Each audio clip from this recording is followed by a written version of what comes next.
পেপা ঢোলৰ শব্দতে পিৰিতিয়ে উঠে সাৰ পাই নাহৰ ফুলা বতৰতে মোৰ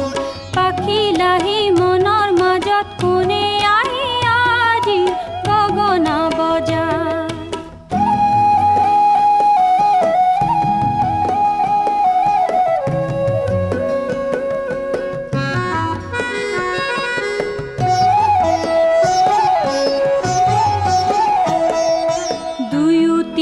যে তুকাৰে শুৱনি